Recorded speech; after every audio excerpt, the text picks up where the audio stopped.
Hello दोस्तों, कैसे हैं? मैं हूं कमरुज़्ज़मान खान। हम आज बलूचिस्तान के अंदर होने वाली डेवलपमेंट का जायजा लेंगे। पिछले 76 सालों में बलूचिस्तान और पाकिस्तान की रियासत के साथ उसके तनाज़ात, उसके मसाइल, उसके मुतालबात हमेशा ही सियासी उफ़क़ पे अपना एक मकाम बना के रखे हुए हैं। पाकिस्तान के सियासी उफ़क़ पे उनको नज़रअंदाज नहीं किया जा सकता। बलूचिस्तान का पाकिस्तान के साथ शामिल होना या शामिल किया जाना एक तनाज़ा है जिस पे मुख्तलिफ मौक़िफ़ हैं। रियासत और उसके हलीफों का एक अलग से मौक़िफ़ है, और जबकि बाकी पूरे बलूचिस्तान का जो दानिशवर तबका है, जो तालिब इल्म है या बाकी सियासी ज़ुमा है, उनका अपना एक अलग से मुकदमा है। रियासत के मुकदमे को अलहाक़ पाकिस्तान कहा जाता है, जिसमें वो एक पुरअमन मंजर है जिसमें बलूचिस्तान के लोग पाकिस्तान के साथ रहने पे आमादगी का इजहार करते हैं। जबकि दूसरी तरफ का मंजर पाकिस्तान बनने से पहले का है, जब कर्लात की रियासत के दोनों ऐवानों में मुत्तफ़िक़ा तौर पर करारदाद पास हुई, जिसमें उन्होंने पाकिस्तान और भारत के बजाय एक आज़ाद रियासत के तौर पे रहने का ऐलान किया था। ऐसा मुमकिन नहीं हो सका। कोयटा म्यूनसिपैलिटी अंग्रेज़ के अमलदारी में थी, और ये 4 रियासतें कर्लात खारान और कर्लात मकरान वगैरह, ये अलग स्टेट्स का इनको दर्जा हासिल था। और फिर अंग्रेज़ की मदद के साथ बलूचिस्तान के इस मसले को उस वक्त भी जबर के ज़रिए या रियासती अंदाज में उसको हल किया गया, लेकिन ये हल नहीं हो पाया। अगर बलूचिस्तान को पाकिस्तान के साथ शामिल किया गया था या वो शामिल हो गया था, तो फिर बलूचिस्तान को सियासी तौर पे, माशी तौर पे और समाजी तौर पे वो दर्जा ना मिल सका जिसका बतौर एक सूबा या पाकिस्तान का एक हिस्सा होने की वजह से वो मुस्तहक था। इस बिना पे पिछले 76 साल के अंदर ये तनाज़ात और मसाइल हमेशा चलते रहे, लेकिन इसकी एक पीक हमें नजर आती है अयूब खान के दौर में, जब जो बलोच सरदार थे उनके साथ जो वादे किए गए थे या जो उनके मुतालबात थे वो पूरे ना हुए, और एक मुसल्लह जिद्दोजहद का आगाज हुआ रियासत के खिलाफ, जिस पे अयूब खान के हुकाम ने नवाब नौरेज़ खान को कुरान पे हलफ दे के पहाड़ों से नीचे उतारा, और फिर उस हलफ की पासदारी नहीं की गई और नवाब नौरेज़ खान को फांसी की सजा दे दी गई। ये तारीख का एक ऐसा मोड़ था जिसका दर्द या जिसका जख्म या जिसका कलक आज तक मौजूद है, और वक्तन फवक्तन आगे बढ़ती हुई तारीख को रोक के माजी का ये वाला वर्क दिखाया जाता है। बलूचिस्तान के मसले को बंदूक के जरिए हल करने की कोशिश भुट्टो दौर में की गई, जब मरी कबाइल के खिलाफ ऊपर से जहाज़ों के जरिए या हेलीकॉप्टर्स के जरिए बॉम्बिंग की गई, और इस दौरान कई दफ़ा आम माफ़ी का ऐलान हुआ, लोगों को कौमी धारे में लाने का ऐलान किया गया, अगरचे कोई संजीदा कोशिश नजर नहीं आती। लेकिन इसी दौरान जो बंदूक का इस्तेमाल वो भी जारी रहा, और ये बंदूक का इस्तेमाल उस वक्त बहुत ही संगीन सूरत इख्तियार कर गया जब परवेज़ मुशर्रफ के दौर में नवाब अकबर भुट्टी को पहाड़ों में किसी अनदेखे मकाम से फेंके गए मज़ाइल बकौल मुशर्रफ के उनको ज़िंदगी से महरूम कर दिया गया, और फिर तब से अब तक एक मुसल्लह बगावत हमें नजर आती है पूरे बलूचिस्तान में। बलूचिस्तान की सियासत के दो रुख हैं। एक सरदारों, वडेरों और मराठ याफ्ता तबका है जिसकी साजबाज रहती है पाकिस्तानी रियासत से, या वो जिन पंजाबियों को पंजाबी साम्राज्य का तस्करा किया जाता है उनके साथ मिलकर हुकूमत करने की एक माजी है, एक दास्तान है पूरी, और लोग जानते हैं। और ये वो सरदार हैं जो हमेशा पैराशूट के जरिए इक़्तिदार पे आ जाते हैं। जैसे आज के दौर की ये हुकूमत जिसको तहरीक इंसाफ वाले फार्म 47 की हुकूमत कहते हैं, लेकिन बलूचिस्तान में तो ये उससे भी आगे बढ़ गई है कि पीपल्स पार्टी, जिसका कोई बहुत ज़्यादा वोट बैंक नहीं है बलूचिस्तान में, उसका वज़ीर आला आ गया, उसको वजारतें मिल गई, हुकूमत साजी उसने की। ये सरफराज बुगटी जो सबको पता किसका नुमाइंदा है, और वो स्क्वाड जो माजी में फिरका वाराना कत्ल व गारत के लिए इस्तेमाल होते रहे, उनके इश्तराक से एक नई हुकूमत ऊपर से मुसल्लत कर दी गई जिसका आवाम के साथ कोई कनेक्शन नहीं है। और यकीनी तौर पे बलूचिस्तान के लोगों को जहां बहुत सारे दीगर एतराज़ात है, वहां ये भी एक बहुत बड़ा एतराज़ है कि यहाँ पे उनको ये मामूली किस्म के जमहूरी हुकूक भी मैसर नहीं है जो दीगर सूबों में हैं। ये असम्बलियाँ खा इनका कोई रोल नहीं है, इनके पास कोई हल नहीं है, इनका कोई विजन नहीं है, और इनके पास कोई इख्तियार भी नहीं है। और वो जिस निज़ाम की, सरमायादारी निज़ाम की नुमाइंदगी करते हैं, उसकी आज के ज़वाल पजीरी के इस अहद में वो समाज को 1 सेंटीमीटर आगे बढ़ाने की भी सलाहियत नहीं रखती। मगर उसके बावजूद दीगर सूबों की तरह वहाँ पे बलूचिस्तान के अंदर लोगों के वोटों से असम्बलियाँ नहीं बनती, बल्कि पहले से साजबाज कर ली जाती है, तय कर लिया जाता है कि बलूचिस्तान में और कश्मीर में हुकूमत किस पार्टी की बनेगी। अब इस दफा भी ये हुआ, और ये एक गुस्सा मौजूद है। लेकिन माजी में हम देखते हैं 2023 से पहले ये वाकयात, छापामार ग्रुप, मुसल्ला ग्रुप, या गुरीले, या अलहदगी पसंद, या रियासत के बकौल दहशतगर्द,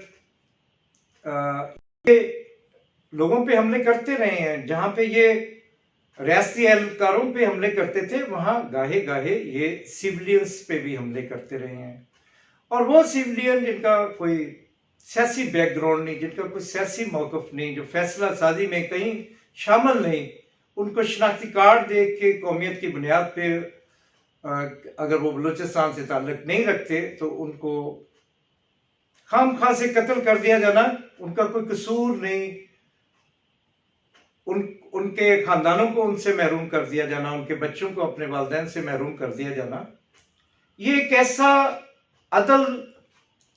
छापामारों की तरफ से है जिसकी दुनिया में कोई ना जवाज़ है, ना गुंजाइश है, ना कोई इसको कबूल कर सकता है, ना इनके इस अदल व इंसाफ को माना जा सकता है। ये एक बर्बरियत है, संगदिलाना कार्रवाई है। अगर बलूचिस्तान के किसी एक बलोच नौजवान को, किसी एक बूढ़े को, बच्चे को, खातून को या मर्द को जो सिविलियन हो, जिसने रियासत के खिलाफ बंदूक ना उठाई हो, तो उसको अगर रियासती एहलकार इसी बर्बरियत का निशाना बनाए तो वो भी उतनी ही काबिले मजम्मत है, वो भी एक जबर और तशद्दुद और वहशत का इक़दाम है। लेकिन उसके बदले में अगर बलोचों के मुसल्ला गिरोह इस किस्म का काम करें तो उसे किसी तौर पे भी कोई जवाब नहीं दिया जा सकता, और ना उसकी कोई वजह है। तो 2023 से पहले ये सिलसिला चल रहा था, ऐसी दसियों वारदातें हो चुकी थी जिसमें 15, 16, 18, 20 लोगों को, 20 तो नहीं लेकिन 15, 18, 10 लोगों को बसों से उतारा जाता था और मार दिया जाता था। इस बुनियाद पे जब एक दफा ऐसे मुसाफिरों को उतारा गया जिनमें से कुछ सिंधी थे, कुछ सराइकी थे, तो सिंध में भी वो सेंटिमेंट्स जो पहले से बलोचों के जो उनका इस्तेहसाल हो रहा है, जो उनकी कौमी हकूक के बात पे वो उनका साथ दिया करते थे, तो वहाँ भी थोड़ा सा रद्द-ए-अमल हुआ और इस इक़दाम को एक जाबराना इक़दाम और नाजायज़ कदम समझा गया, रिजेक्ट किया गया। और जनूबी पंजाब के सराइकी इलाकों में गाहे-गाहे लाशें आती रहीं और रद्द-ए-अमल बिल्कुल यही था, जिसकी वजह से पाकिस्तान भर में और बलूचिस्तान के अंदर भी आम लोगों के लिए ये कोई मुस्तहसन अमल नहीं समझा गया। लेकिन फिर एक करवट ली तारीख ने, सियासत ने, जब डॉक्टर मारिंग बलोच ने चंद एक इश्यूज जो बहुत बड़े इश्यूज नहीं थे, जो कोई सियासी नजरियाती पहलुओं से उनको अगर देखा जाए तो उनकी कोई इतनी ज़्यादा कोई समाज को या सियासत को बदल देने वाली उनके अंदर गुंजाइश नहीं थी, लेकिन जेन्युइन सवालात थे जो गुमशुदा लोगों के बारे में थे, जो जबरी गुमशुदगियों के साथ मावराए अदालत कत्ल के मामलात थे और जो बुनियादी इंसानी हकूक के मामलात थे। उस पर जब एक लॉन्ग मार्च शुरू हुआ तुर्बत से इस्लामाबाद तक, तो बावजूद बेपनाह रुकावटों के, रियासती प्रोपेगेंडे के, उस मारन बलोच की सियासी कोशिश ने अवामी बुनियादें हासिल करना शुरू की, जो बलूचिस्तान में बहुत ज़्यादा, लेकिन सिंध और पंजाब में और सराइकी इलाकों में उसको बड़ी पजीराई दी गई। और फिर इस्लामाबाद में जब वो मौजूद थी, जब वो धरना लगा के बैठी थी, दिसंबर का महीना था, शदीद सर्दी थी, बाहर सड़क के ऊपर बैठी हुई थी और वहाँ पे जो रियासती हुक्काम का उनके साथ रवैया था, उनकी अपनी जो साबित कदमी थी, वो जो मुदल्लल गुफ्तगू किया करती थी, जो अपना केस पेश कर रही थी, उसको ना सिर्फ इस्लामाबाद में बल्कि पूरे पाकिस्तान में, बतौर खास पंजाब में और आलमी सतह पे बहुत ज़्यादा पजीराई मिली। उनके मौक़िफ़, उनके अंदाज और उनका जो एक सियासी अंदाज था अपने मसाइल को पेश करने का, मुतालबात करने का। इस दौरान उन पे तल्ख सवालात की बुछाड़ रही, जिनका बरह रास्त जवाब देना शायद उनके लिए मुमकिन नहीं था। बहुत सारे सर्कमस्टांसेस ऐसे थे कि उनकी अपनी ज़िंदगी, जान या अपनी सियासत के लिए भी मसाइल के मामलात थे जिनको समझा जा सकता है। लेकिन जब वो वापस कोयटा गई तो फिर उन्होंने खुल के दीगर कौमों के मजलूमों की हमायत का ऐलान किया और हत्ता कि उन्होंने पंजाब के मजलूमों या सितम रसीदगान की हमायत या का ऐलान करते हुए कहा कि मैं उनका केस भी लड़ूंगी, मैं उनके लिए भी आवाज़ बुलंद करूंगी। और इस मरहले को जब आगे बढ़ाया गया तो फिर उसमें भी रियासत की तरफ से बहुत ज़्यादा तकलीफ पहुंचाई गई। जब ये ग्वादर के अंदर बलोच यकजहती कमेटी का इज्तिमा करना था तो काफिले पूरे बलूचिस्तान से आ रहे थे, तो उनको रास्ते में उनकी बसों के टायर ब्रस्ट मार के फाड़ दिए गए, लोगों को जख्मी किया गया, बहुत सारे लोगों को गिरफ्तार कर लिया गया। लेकिन वो लोग नहीं भी पहुंच सके तो बहुत बड़ा हजूम था वहाँ पे, ख़वातीन की बहुत बड़ी तादाद थी और वो जो सियासी पैगाम था वो फिर पूरे बलूचिस्तान के आम लोगों की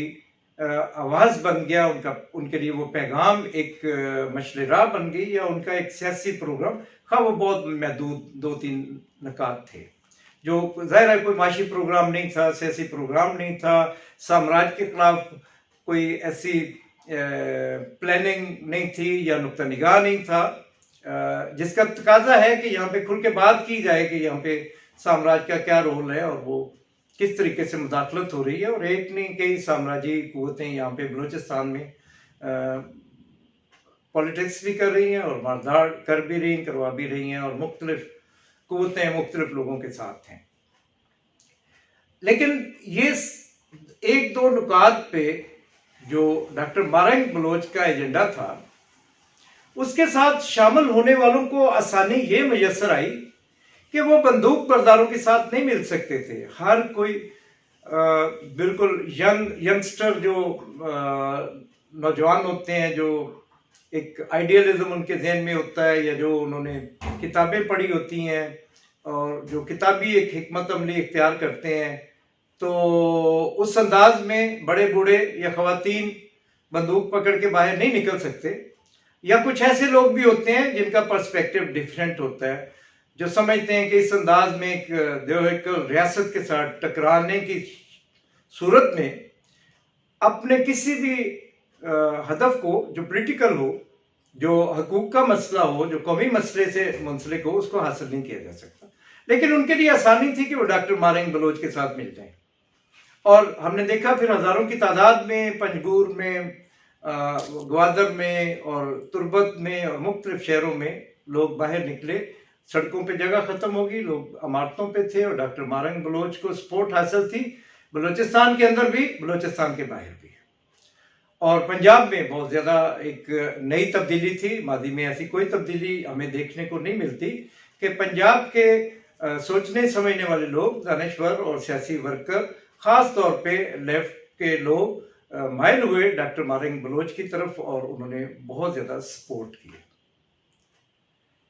लेकिन फिर अगस्त के आखिरी हफ्ते में 25 और 26 की रात को एक और इवेंट हुआ, जिसमें नवाब अकबर भुट्टी की शहादत के मौके पर जो छापामार थे, जो बंदूक बरदार थे, वो पूरे बलूचिस्तान में उतरे, और बकौल उनकी अपनी एक वेबसाइट के उन्होंने 42 मकामात पे 44 हमले किए। बकौल उन्होंने 131 मुसल्ला रियासती एहलकारों को मार दिया। और बाकी लोगों का वो जिक्र जरा सरसरी अंदाज में करते हैं। वो 23 लोग हैं जो मूसा खेल में बसों से, ट्रकों से, मुख्तलिफ गाड़ियों से उतारे गए, जो सिर्फ मूसा खेल से डेरा गाजी खां की तरफ नहीं जा रहे थे, यानी पंजाब की तरफ या पख्तूनख्वा की तरफ नहीं जा रहे थे, बल्कि कुछ लोग वापस भी बलूचिस्तान की तरफ जा रहे थे। और उनको बेईमाना अंदाज में उनको उनका कसूर बताए बगैर कत्ल कर दिया गया। और फिर हयात बलोच का वाकया याद आ गया, जिसमें उसके माँ के सामने उसके जिस्म में मुसल्ला रियासती एहलकारों ने 8 गोलियां उतार दी थी, और उसको खून में लथपथ सड़क पे तड़पता छोड़ गए थे, जो कुछ ही देर बाद वहाँ पे वफात पा गया था। तो यही वाकया हमें फिर इधर नजर आता है 23 लोगों में, और फिर और आगे 6 लोग और कलात के करीब मारे गए, मुख्तलिफ जगहों पे मारे गए। ये एक बहुत बड़ा वाकया था। ये ऐसा वाकया पहले बलूचिस्तान की तारीख में इतने बड़े स्केल पे नहीं हुआ, और इस वाकये ने भी इंटरनेशनल और नेशनल मीडिया को अपनी तरफ खींच लिया। लेकिन इस दफ़ा रिस्पांस बिल्कुल मुतलाक था, यानी कहीं भी इस वाकये को पसंद नहीं किया गया, कहीं भी इसकी तारीफ तायीद नहीं की गई, या इनको थपकी नहीं दी गई कि आपने बहुत अच्छा काम किया। हर किसी ने मजम्मत की कि आपने नहते लोगों को, सिविलियन लोगों को, सफ़र करते हुए मुसाफिरों को, जो बलोचों की रवायत भी नहीं है। बलोचों की रवायत तो ये है कि पूरे बलूचिस्तान में कहीं भी कोई सराय नहीं है, अगर कोई राहगीर जा रहा हो, कोई मुसाफिर, और रात हो जाए या उसको कोई इमदाद हो, तो बलोच अपने घरों में ले जाते हैं और खाना खिलाते हैं, और उनकी जो एक मेहमान नवाजी का अपना वो फ़र्ज़ अदा करते हैं, जिसको वो फ़र्ज़ समझते हैं। तो यहाँ पे वो उन मुसाफिरों को मार दिया गया। अब इसकी एक रिफ्लेक्शन ये हुई कि फौरी तौर पे पंजाब के इलाके में जहाँ लाशें जा रही थी, वहाँ पे अफसोस का इजहार किया गया, मजम्मत की गई, लेकिन साथ ही